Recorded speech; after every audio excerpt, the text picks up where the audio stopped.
dimanche matin à 10h30 dans ce lieu. Si vous venez pour la première fois, surtout n'hésitez pas. Après, on a ce qu'on appelle un petit after. On aime bien connecter, parler ensemble, nous découvrir les uns les autres. Vous pouvez retrouver aussi toutes les prêches sur notre chaîne YouTube dès 10h30. Le mercredi, nous nous retrouvons à 19h pour notre réunion de prière. D'ailleurs, si vous avez des sujets de prière, n'hésitez pas à nous les communiquer. Et si vous avez besoin en particulier de prière, vous pouvez vous approcher après la célébration et il y aura une équipe de prière qui se tiendra là pour prier pour vous. Le week-end prochain est un sacré week-end pour l'église Vivre Libre. Nous accueillons Jean-Max Louis. Max Jean-Louis, excusez-moi. Voilà, je suis perturbée, je suis une grande fan.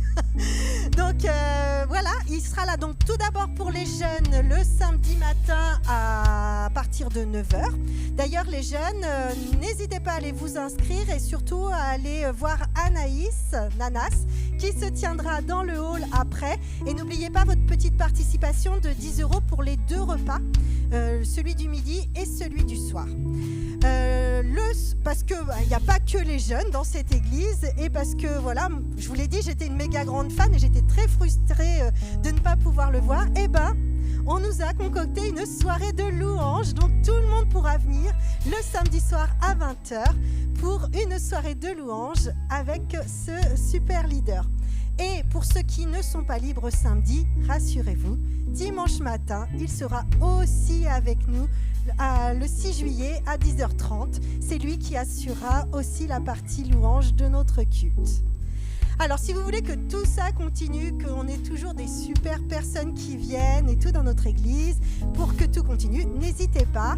Vous pouvez nous donner vos offrandes, vos dons sur les bannettes ou aller demander le RIB à notre pasteur ou au pôle accueil.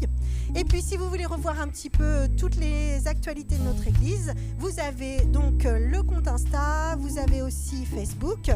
Et puis, si vous voulez voir des petites vidéos rigolotes, on a notre TikTok. On a aussi le site internet. Et puis, pour revoir toutes les prêches qui ont eu lieu, eh ben, vous pouvez aller sur la chaîne YouTube. Et sans attendre, je laisse la place à Anaïs qui va nous apporter ce que Dieu a mis sur son cœur.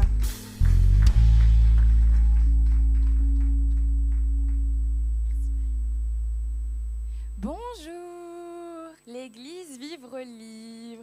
Oh, c'est timide ce matin. Alors, soit vous avez tous fait la fête hier et j'étais pas invitée avec vous, soit vous êtes tous attaqués par la chaleur, je sais pas. Bonjour, église Vivre Libre. Ah, ça fait plaisir. Bonjour à vous aussi qui nous regardez en ligne. Alors, je vois pas très bien avec les rétroprojecteurs, puis je veux pas trop plisser, sinon après, ça va me faire des rides. Vous voyez, j'approche la trentaine, j'essaye de faire attention, mais il me semble que je vois de nouvelles têtes. Est-ce qu'on peut les applaudir comme il se doit? Bienvenue à vous, bienvenue à l'église Vivre Libre à la maison. Et sans plus tarder, j'ai une question pour vous ce matin, vu que là, je vous êtes un peu plus réveillés. Est-ce que ça vous est déjà arrivé de commander, alors moi j'aime bien commander sur internet, commander quelque chose de manière générale, un colis, quelque chose, un habit, peu importe ce que vous commandez, et donc vous commandez, vous êtes trop content, soit parce que vous en avez besoin ou parce que ça vous fait plaisir, vous commandez, vous payez, vous avez reçu l'accusé de réception, oui super, la confirmation de commande, et là, l'attente est longue. C'est long, tu sais, t'es comme un enfant, tu sais ce que t'as acheté, mais t'as hâte quand même d'avoir le colis pour l'ouvrir et dire « Oh punaise !» C'est quand que ça arrive? Ça vous est déjà arrivé ou pas? Vous attendez, puis vous dites « Punaise, c'est long, je regarde le suivi du colis, tous les jours, ça vient pas, je vais regarder la boîte aux lettres tous les jours, toujours pas de colis, quoi !» Et en plus, encore plus, si vous êtes du genre comme moi à commander les cadeaux à la dernière minute et que le délai, c'est vraiment pile poil, quoi. Hein, vous voyez, on reçoit le colis, le lendemain, c'est l'anniversaire. Qu'est-ce que c'est long? Et t'es là, tu te dis, mais c'est pas possible. Je comprends pas le processus. Pourquoi ça met autant de temps? Surtout que j'ai eu le mail de confirmation. Et puis je me dis, peut-être, faut faire attention, parce qu'il y a des sites frauduleux. Hein. Des fois, on se dit, punaise, ça se trouve, j'ai commandé sur un faux truc. Et pire encore, c'est quand tu reçois le colis, donc t'es content, t'as attendu, et là, tu l'ouvres et t'es déçu. Tu dis, oh punaise, soit effectivement c'est cassé, soit ça ressemble pas à ce que tu avais imaginé. Moi, ça m'est arrivé avec plein de robes. Je mets une robe sur le site, sur la mannequin, ça fait trop beau, puis sur moi, ça fait pas pareil, quoi. Et là, tu dis, oh punaise, je suis trop déçue, j'ai attendu tout ça pour ça. Je suis déçue, ça n'a rien à voir avec ce que j'avais demandé, ou en tout cas, ce que j'avais imaginé. Est-ce que je suis la seule à qui c'est déjà arrivé ça? Je suis rassurée. Eh bien, sachez que parfois, c'est exactement ce qui se passe dans nos vies avec Dieu. Vrai ou pas?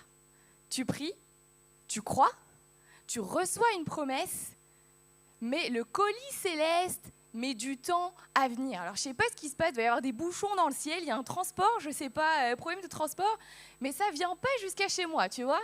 C'est un peu long. Tu ne sais pas ce qui se passe, tu es sûr d'une chose, c'est que tu as prié, tu as reçu la confirmation, mais la réponse à la prière ne vient pas. La promesse ne vient pas et tu te dis, mais mince, qu'est-ce qui se passe? C'est long. Et pire encore, tu pries, tu crois, tu reçois la promesse, t'attends et t'es déçu.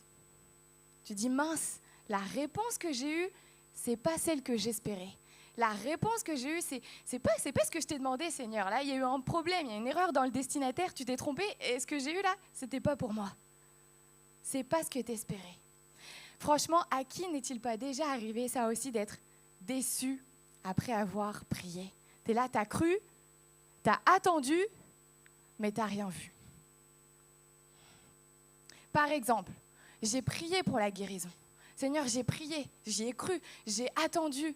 Et au résultat, malheureusement, il n'y a pas eu de guérison. J'ai été confrontée à un deuil, parfois jusqu'au bout, à la perte d'un être cher.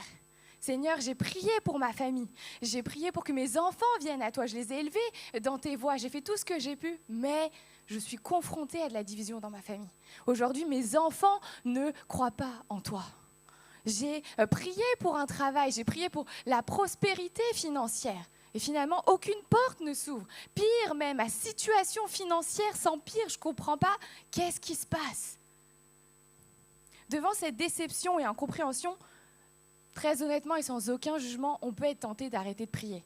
À quoi bon? Je prie, il n'y a rien qui se passe, ou alors ce qui vient, ce n'est pas ce à quoi je m'attendais. Il n'y a pas de résultat, voire même je m'isole, je ne vais plus à l'église, ou même je ne crois plus en rien du tout.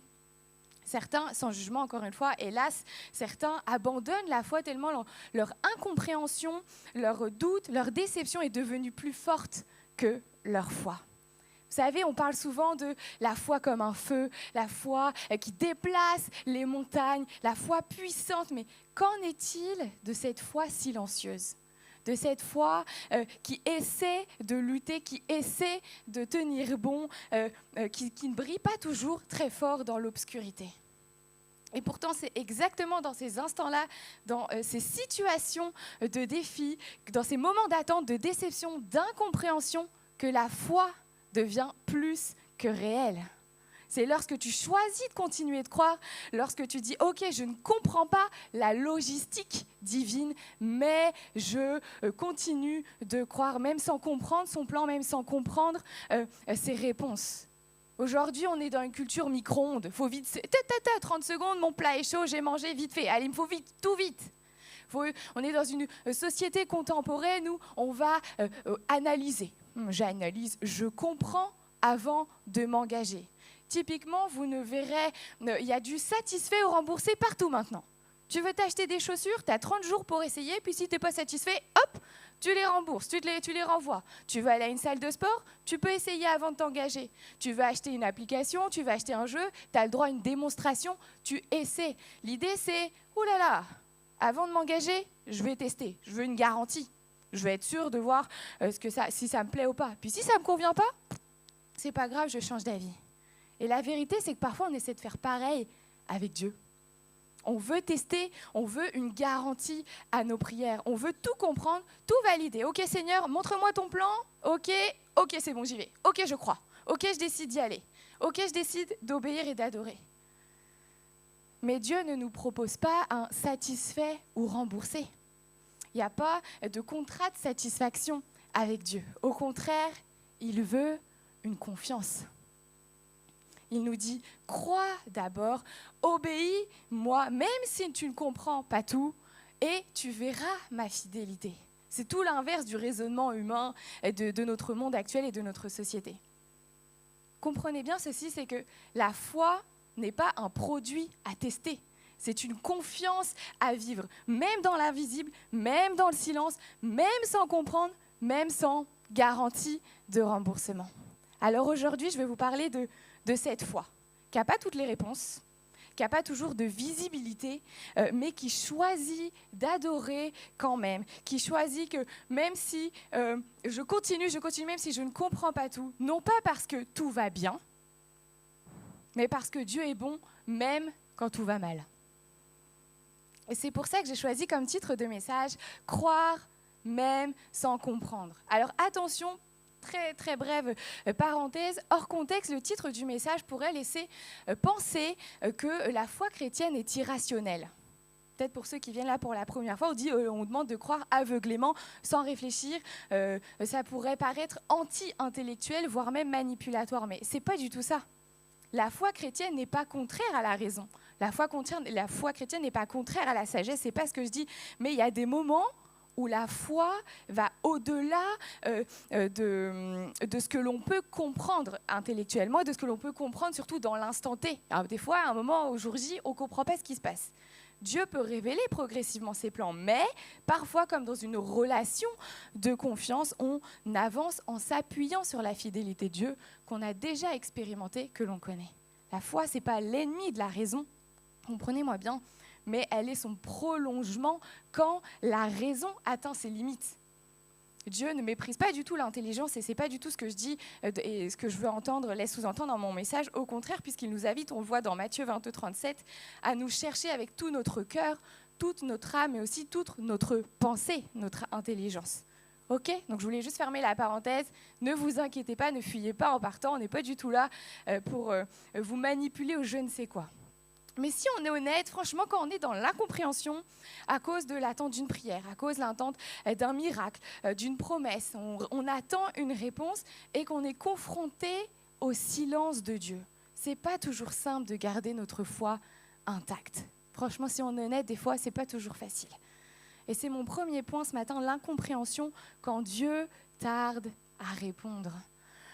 On l'a vu dimanche dernier, le pasteur Manu nous l'a rappelé que c'est dans le calme et dans la confiance qu'est notre force. Et que souvent, le premier réflexe, il nous l'a dit dimanche dernier, pour ceux qui n'étaient pas là, vous pouvez revisionner sur YouTube les prédications. Mais souvent, le premier réflexe humain, c'est de s'agiter. Forcément, on panique, on essaie de trouver une solution par soi-même, alors que le pasteur Manu nous a rappelé justement qu'on était appelé à rester dans le calme et la confiance, dans sa présence, malgré la tempête, malgré le désert, malgré la difficulté ou malgré le silence de Dieu aussi.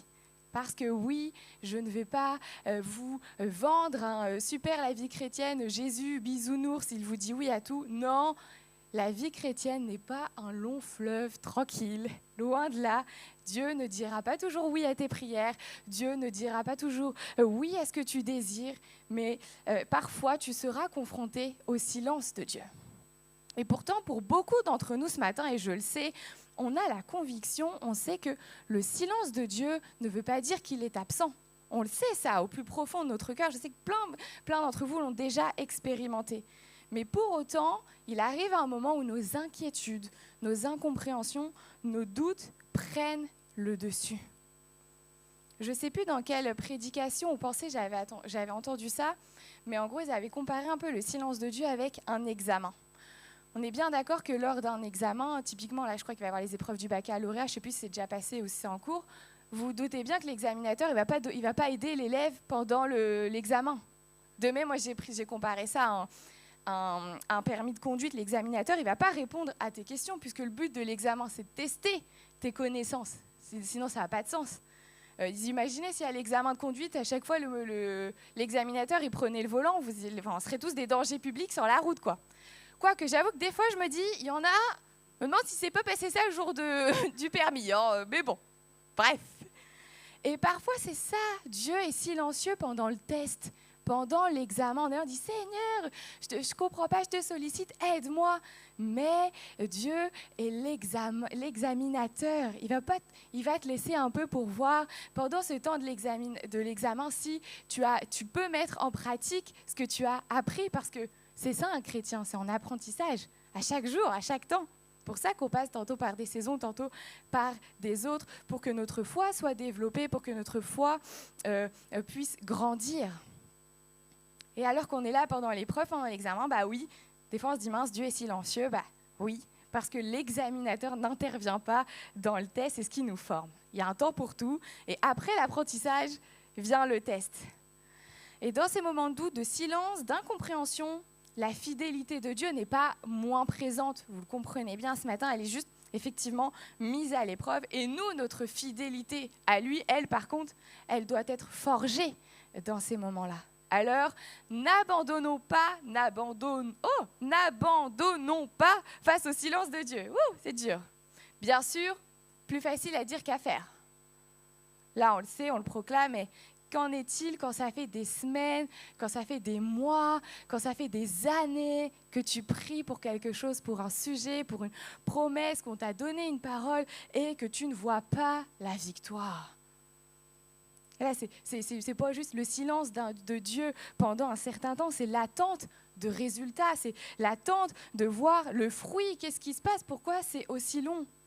Oui, Dieu désire de se servir de nous pour guérir les malades, on le sait, il en est capable encore aujourd'hui, ça ne découle pas de ce que nous on a fait, mais uniquement de ce qu'il a accompli à la croix. Mais des fois on se dit, Seigneur, pourquoi ça ne fonctionne pas? Pourquoi c'est long? Qu'est-ce qui se passe? Et là, on commence à s'interroger. Le temps passe et on perd de vue les promesses de Dieu et l'autorité qu'il a déposée en nous en tant qu'enfants de Dieu. La réalité, c'est que c'est tellement plus simple de se concentrer sur tout ce qui ne va pas, sur tout ce que Dieu n'a pas accompli, plutôt que de noter et reconnaître toutes les petites victoires, les petits succès, parce que c'est vrai qu'on reste toujours focalisé sur le négatif, mais la réalité, c'est que même une petite amélioration, même une amélioration partielle, c'est une victoire. Et c'est justement dans ces moments qu'on est appelé à rester ferme, à être accroché à Dieu et à lui demander de l'aide aussi. Seigneur, aide-moi à surmonter ma déception, aide-moi à surmonter cette attente, à continuer de prier avec foi. Si tu te sens concerné ce matin, c'est ma prière pour toi vraiment, que Dieu te mette dans ton cœur la conviction qu'il est toujours à l'œuvre, que même lorsque tu ne vois pas immédiatement les résultats et que ça peut paraître long, il te donne encore plus de courage, encore plus de persévérance. Est-ce qu'en ce moment, tu es en train d'abandonner un combat? Est-ce que tu es en train d'abandonner une promesse que Dieu n'a pas encore accomplie? Si c'est le cas, alors j'aimerais t'encourager ce matin avec un passage de la Bible, avec la femme à la perte de sang. On le voit dans Marc, au verset 21 à 33, il y a une femme qui perdait du sang et elle était malade depuis 12 ans. C'est pas rien. Cela était très mal vu à cette époque parce que c'était mal vu cette maladie, donc elle se cachait, elle se sentait honteuse. Et d'ailleurs, il est écrit dans la Bible que cette femme avait dépensé tout ce qu'elle possédait, justement en rencontrant plusieurs médecins à chaque fois. Elle a tout dépensé pour essayer de pouvoir guérir, de trouver une solution. Mais son état de santé ne s'améliorait pas, même au contraire, il s'empirait. C'est ce qui est écrit dans la Bible. Vous imaginez-vous 12 ans de douleur. 12 ans de rejet, 12 ans d'humiliation, 12 ans de faible estime de soi, 12 ans d'attente pour être guérie. C'est long, 12 ans. Mais cette femme n'a pas perdu espoir, elle a persévéré, elle a osé avancer dans la foule qui entourait Jésus par la foi, car elle avait cette conviction profonde que Jésus pouvait la guérir. On le voit dans Marc 5, versets 27 à 34.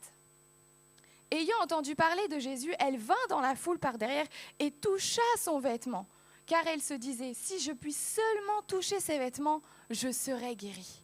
Au même instant, la perte de sang s'arrêta, et elle sentit dans son corps qu'elle était guérie de son mal. Jésus connut aussitôt en lui-même qu'une force était sortie de lui, et se retournant au milieu de la foule, il dit, qui a touché mes vêtements ? Ses disciples lui dirent, tu vois la foule qui te presse et tu dis, qui m'a touché? L'idée, c'est, en gros, tu es dans la foule, Jésus. Déjà, tu es Jésus, tout le monde veut te toucher, bien que tout le monde te touche. Et il regardait autour de lui, Jésus regardait autour de lui pour voir celle qui avait fait cela. La femme, effrayée et tremblante, sachant ce qui s'était passé, en elle vint se jeter à ses pieds et lui dit toute la vérité. Mais Jésus lui dit, ma fille, ta foi t'a sauvé. Va en paix et sois guéri de ton mal. Amen. Après 12 ans.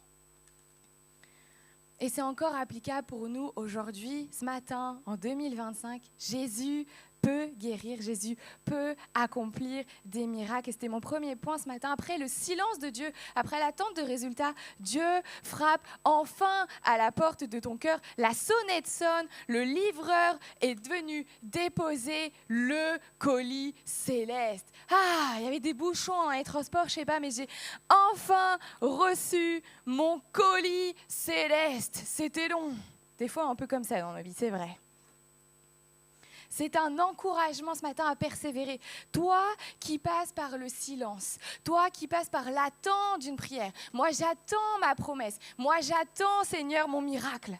Comme cette femme à la perte de sang qui a patienté 12 ans avant de toucher le bord du vêtement de Jésus et dont la foi l'a guéri. Persévère encore ce matin, fortifie, que ta foi soit fortifiée. Surtout, crois que toi aussi, tu vas enfin pouvoir toucher le bord du vêtement de Jésus, que le livreur va venir te déposer le colis céleste. Et on arrive à mon deuxième point ce matin. Parfois, on est dans l'incompréhension. On l'a vu, le silence, c'est long. Mais des fois, on est dans l'incompréhension parce que Dieu nous répond. On a attendu, super, merci Seigneur. Il nous répond, mais on ne comprend pas sa réponse. On se dit, Seigneur, je ne comprends pas ton plan là. Qu'est-ce que tu me racontes ? C'est pas ce que j'avais demandé, c'est pas ce que j'avais commandé. Moi, par exemple, j'ai commandé de la superbe vaisselle. De la belle vaisselle. Pour ceux qui connaissent mon mari, il aime bien la belle vaisselle, l'art à table et tout. De la belle vaisselle pour mes invités, pour compléter mon service. Et lorsque je vois le colis, mais quelle déception! Quelle déception! C'est pas moche, parfois c'est des petites assiettes en plastique d'enfants, quoi. Je me dis, mais qu'est-ce que je vais avoir la honte de vous inviter puis de vous servir à manger là-dedans, quoi. Bon, après, ça fait des plus petites quantités au moins, et des économies. Hein. Allez, hop! Mais quelle déception! Quelle incompréhension! J'ai pas commandé ça, moi, c'est pas ce que j'imaginais, c'est pas ce que je pensais. Et il est possible qu'à un moment, on soit confronté à ça, à cette incompréhension, quand Dieu répond autrement que ce à quoi j'espérais. Ou plutôt, quand je pense que Dieu n'a pas fait ce que je pense qu'il devait faire. Ah, c'est pas pareil. Un peu d'orgueil spirituel, là. Il faut être honnête, on parle vrai ce matin. On parle toujours vrai, Evel, mais particulièrement ce matin. Qui on est pour dire à Dieu ce qu'il doit faire ? Qui on est ? Et au-delà de ça, il y a un peu cette image de l'élite chrétienne. Moi, je sers. Moi, je donne mon temps à l'église. Moi, je prie. Moi, je donne même mon argent. Alors, c'est dire. Moi, j'essaie de faire le bien autour de moi. Je fais attention au temple du Saint-Esprit, à mon corps. Et puis, il y a le voisin, à côté, ça picole comme jamais, ça boit comme un trou, ça fume tous les jours. Je me demande même s'il bat pas sa femme, tu vois ? Bah, lui, il a rien. Lui, la vie est belle. Et puis moi, Seigneur, j'ai la maladie. Moi, Seigneur, j'ai le deuil. Moi, Seigneur, je trouve pas de travail. Vrai ou pas, on est un peu comme ça, des fois, les chrétiens. Hein ? Élite spirituelle. L'idée que c'est une souffrance imméritée. C'est une injustice. Seigneur, moi, je ne mérite pas ça. Ce n'est pas du tout à la hauteur de ce que je pense mériter. Comme si qu'on méritait nos bénédictions, en occultant que tout n'est que grâce de Dieu. Quand tu penses que Dieu te doit quelque chose, souviens-toi de la croix, parce que tu as déjà tout reçu. Tu as déjà tout reçu. Et si Dieu nous donnait ce que nous méritons vraiment, la croix n'aurait jamais été offerte. Jamais. Et c'est d'ailleurs, on le voit dans Matthieu 5, 45, c'est Dieu, il fait lever son soleil sur les méchants et sur les bons. Il fait pleuvoir sur les justes et sur les injustes. La vraie question n'est pas de savoir si c'est mérité, pourquoi lui, pourquoi un tel, pourquoi machin. La vraie question, c'est comment est-ce que je réagis dans une telle situation, dans ce moment d'incompréhension. Et quoi de mieux que l'exemple d'Habacuc ? Lorsqu'on est confronté, lorsqu'on est balancé entre « je continue de croire, mais je ne comprends vraiment pas ta réponse, je ne comprends vraiment pas ton plan, Seigneur ». Dans Habacuc, il y a notamment les Judéens, le peuple de Juda, qui était corrompu moralement. Et Habacuc se plaint à Dieu. Dit Seigneur, je ne comprends pas pourquoi tu laisses faire ça, ça c'est n'importe quoi, il y a de la violence, il y a de l'injustice. Limite, il reproche à Dieu en fait de ne pas réagir. Quoi. Seigneur, qu'est-ce que tu fais? Où est-ce que tu es? Pourquoi tu laisses faire ça? Et pourquoi tu laisses faire le mal du peuple? Et Habacuc est dans l'incompréhension. On le voit Habacuc 1, verset 2. Jusqu'à quand, ô Éternel, j'ai crié et tu n'écoutes pas? Des fois, on est comme ça avec Dieu. Je t'appelle, je te secoue, je crie, je prie. Hé, tu n'écoutes pas. J'ai crié vers toi à la violence et tu ne secours pas. Et Dieu réplique qu'il va juger son peuple en suscitant un peuple plus mauvais encore. Les Babyloniens, les Chaldéens, pour les punir. Ça n'a pas de sens. Comment ça, Seigneur? Je te demande de venir m'aider. J'implore ton aide parce que le peuple fait les choses mal et toi, t'envoies un peuple encore plus mauvais, un peuple encore plus cruel qui va venir tout détruire. C'est quoi ça? Je commande la belle vaisselle, j'ai du truc en plastique, Seigneur. C'est pareil là. Et c'est exactement là que se joue la foi authentique, la foi qui choisit de continuer à faire confiance, même quand tout semble contradictoire, même quand nos prières n'obtiennent pas la réponse attendue, même quand Dieu semble agir d'une façon qui nous dépasse totalement. Souvent, on demande ce qui nous fait plaisir à Dieu. « Ah Seigneur, j'aimerais bien ça, j'aimerais bien ci. » Mais Dieu, lui, ne nous donne pas toujours ce qui nous fait plaisir parce qu'il nous donne ce qui nous fait grandir. C'est pas pareil. Il ne donne pas toujours ce que tu attends, c'est vrai, mais en tout cas, il te donnera toujours ce qui te construit. Et Habacuc, alors qu'il traverse cette vallée de l'incompréhension, Seigneur, je ne comprends pas ton plan, je ne comprends pas ta réponse, mais il finit tout de même par déclarer dans Habacuc 3, versets 17 à 18, « Car le figuier ne fleurira pas, la vigne ne produira rien, le fruit de l'olivier manquera, les champs ne donneront pas de nourriture, les brebis disparaîtront du pâturage et il n'y aura plus de bœuf dans les étables. Toutefois, je veux, c'est une volonté de sa part, je veux me réjouir en l'Éternel. Je veux me réjouir dans le Dieu de mon salut. » Habacuc déclare ici que même si tout s'écroule autour de moi, même s'il y a la ruine économique, même s'il y a un risque de famine, je continuerai de me réjouir en toi, Seigneur. Finalement, ce passage nous enseigne que la foi, ce n'est pas seulement comprendre les plans de Dieu, c'est choisir de croire qu'il est toujours bon, même quand tout semble dire le contraire. Habacuc a cette foi ferme, il s'attend à Dieu avec confiance, malgré les circonstances qui semblent s'opposer à ce qu'il pense savoir, ce qu'il pense comprendre de Dieu. La foi l'invite à croire que oui, Seigneur, tu n'as pas changé, tu es toujours juste et bon. Dieu n'a pas demandé à Habacuc de tout saisir, il n'a pas demandé de tout comprendre, mais il lui avait révélé cette vérité centrale que le juste vivra par sa foi. C'est écrit dans Habacuc 2, verset 4. Le juste vivra par sa foi. Dans la Bible, on voit qu'Habacuc ne reçoit pas toutes les explications détaillées de Dieu, il n'explique pas pourquoi. Mais Dieu lui révèle qu'il est souverain et qu'il fera justice en son temps, à sa manière, selon ses plans, selon sa sagesse. Dieu demande à ce qu'on lui fasse confiance, même quand on ne comprend pas.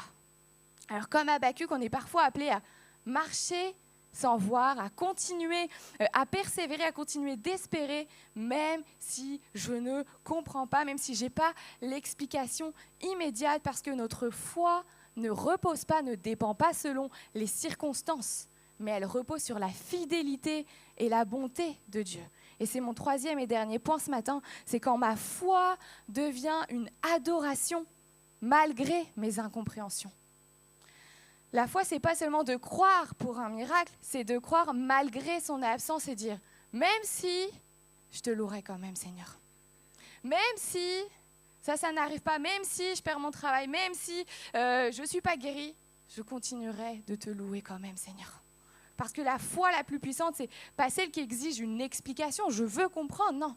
C'est celle qui offre une adoration même au milieu de la confusion. Même quand je ne comprends pas, Seigneur, je veux continuer de t'adorer. C'est dans ces moments d'incompréhension que notre adoration devient profonde, non pas parce qu'elle est fondée sur ce que Dieu fait, mais sur qui il est.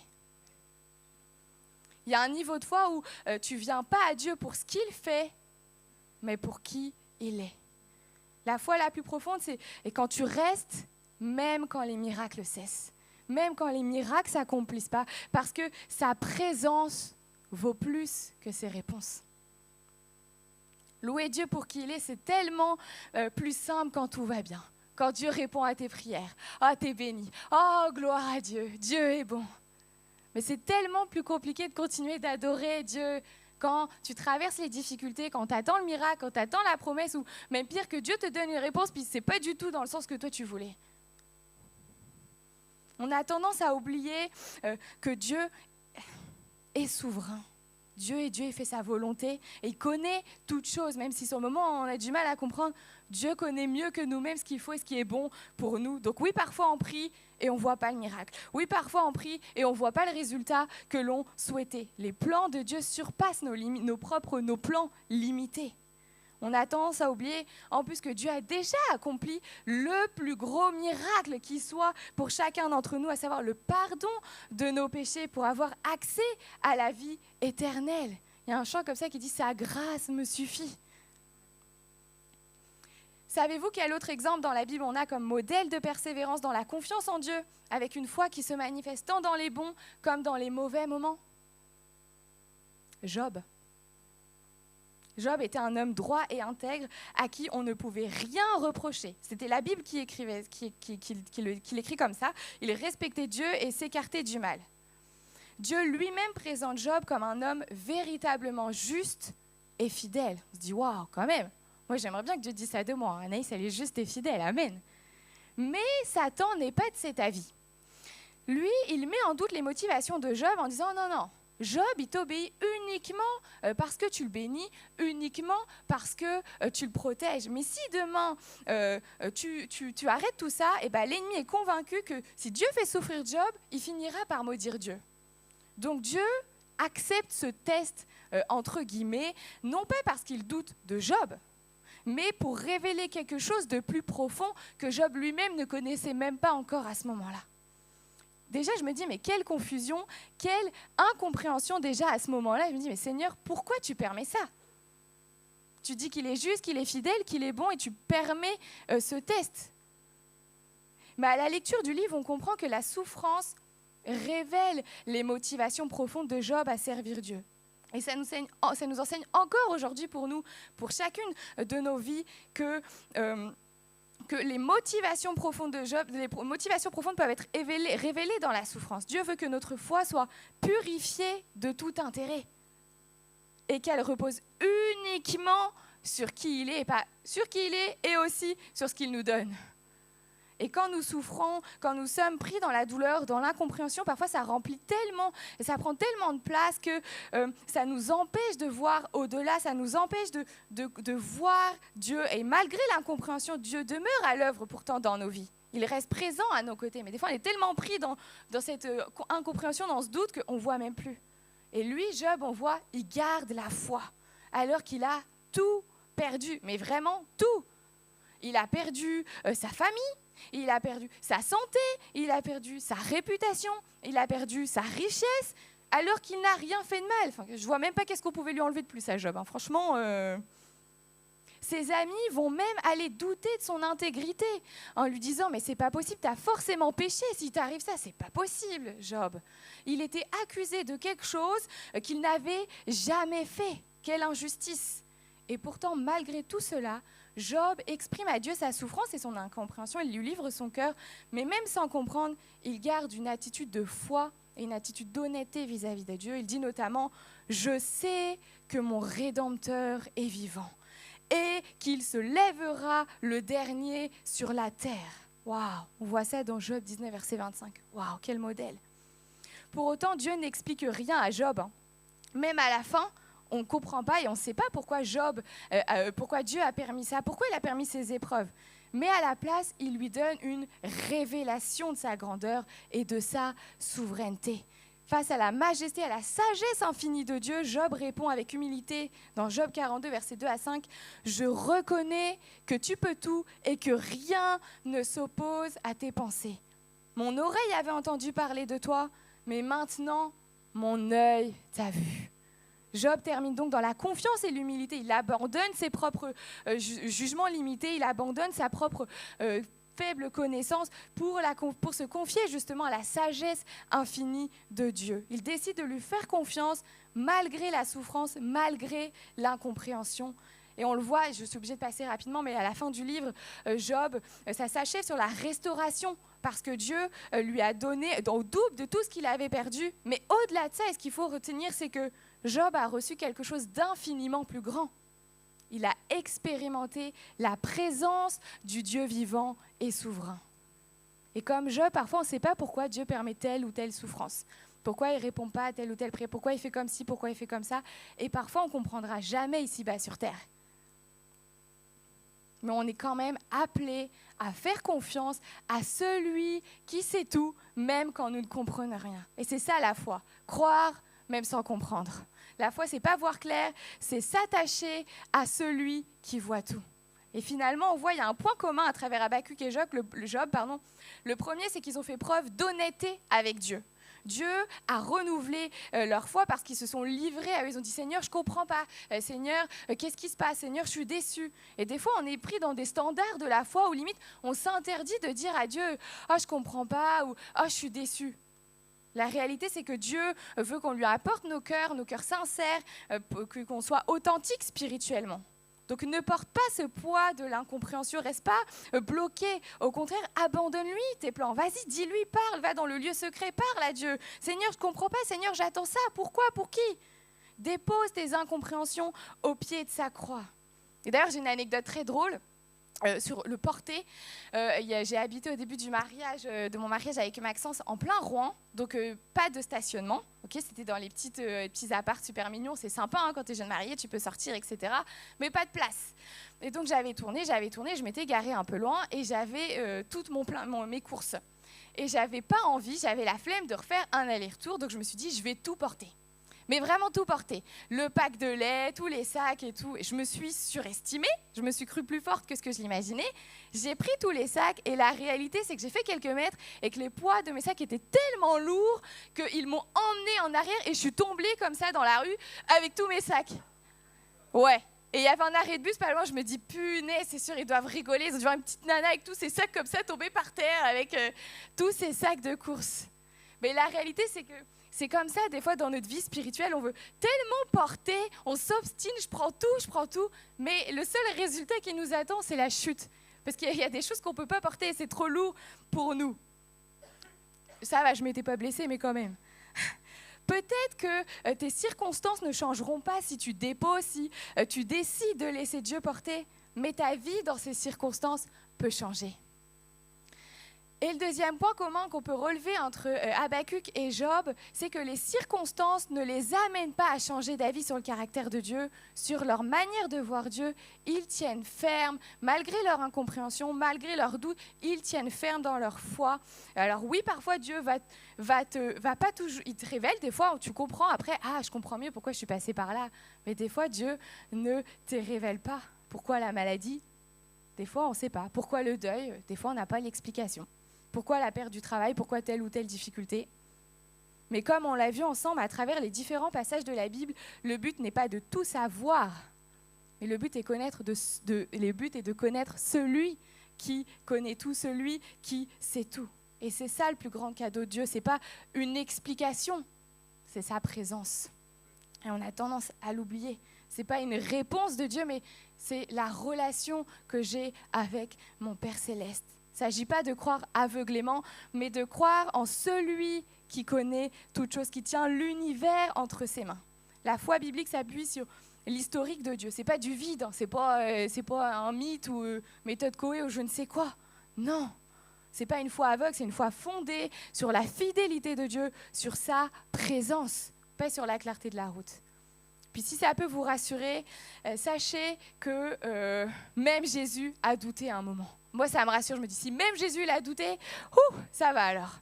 On le voit dans Luc 22, 42. « Père, si tu voulais éloigner de moi cette coupe, toutefois que ma volonté ne se fasse, mais la tienne. » Juste avant sa crucifixion dans le jardin de Gethsémanée, Jésus il est en plein doute, il est en pleine incompréhension, il a peur de ce qu'il attend. Mais qu'est-ce qu'il a fait pour traverser cette tempête? Qu'est-ce qu'il a fait pour traverser ce doute? Qu'est-ce qu'il a fait pour passer outre cette incompréhension? Il s'est mis à parler à Dieu. Il s'est mis à prier, Seigneur. Il lui a révélé. Et souvent dans les épreuves, dans les doutes, dans les incompréhensions, on a tendance à nous éloigner de Dieu. On fait tout l'inverse. Alors que la réalité, c'est qu'on s'approchait encore plus de Dieu. Seigneur, et là, il lui dit toutefois que ma volonté ne se fasse pas, mais la tienne. Jésus voulait faire la volonté du Père. Et parfois, on vient à Dieu pour dire ce que nous, on veut. Moi, Seigneur, je veux ça. Moi, Seigneur, j'aimerais que tu fasses ça. On demande à Dieu, waouh, mais là, nous sommes appelés à demander à Dieu, ok Seigneur, qu'est-ce que toi, tu veux faire?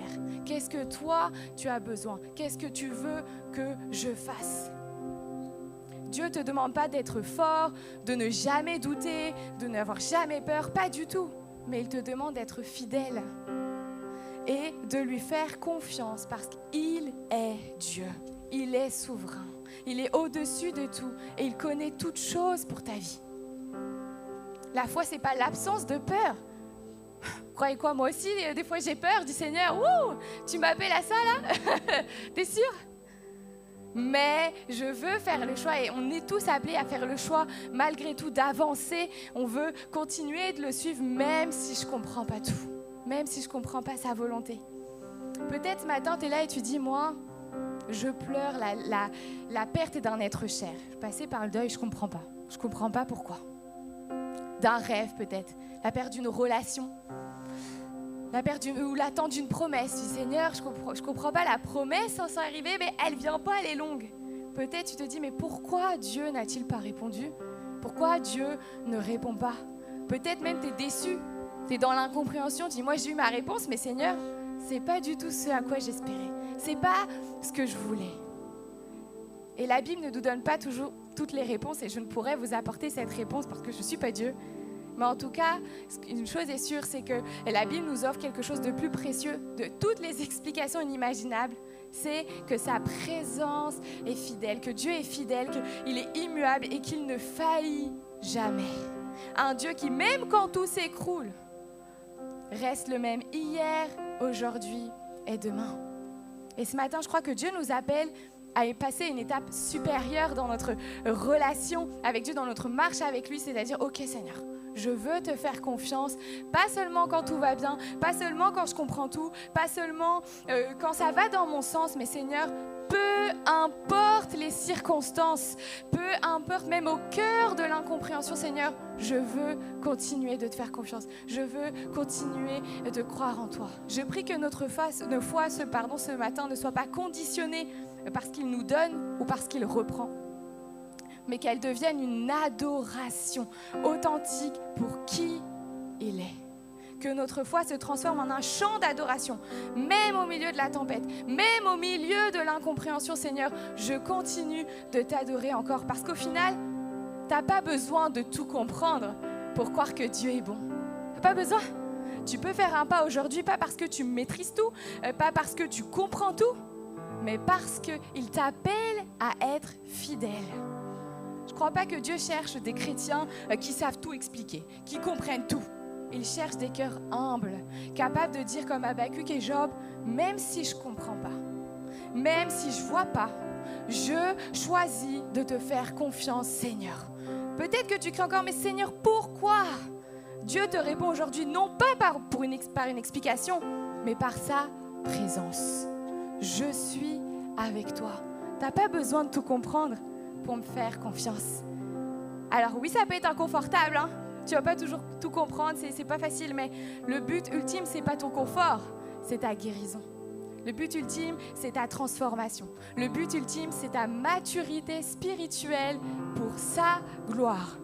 Alors même sans tout comprendre, choisissons d'avoir foi et d'élever nos voix pour déclarer « Je m'écris Alléluia » parce qu'il demeure digne de notre louange, digne de notre adoration. Au siècle des siècles, même dans la tempête, même dans l'incompréhension, je veux crier mon Alléluia plus fort que mon doute, plus fort que mon incompréhension, plus fort que ma crainte.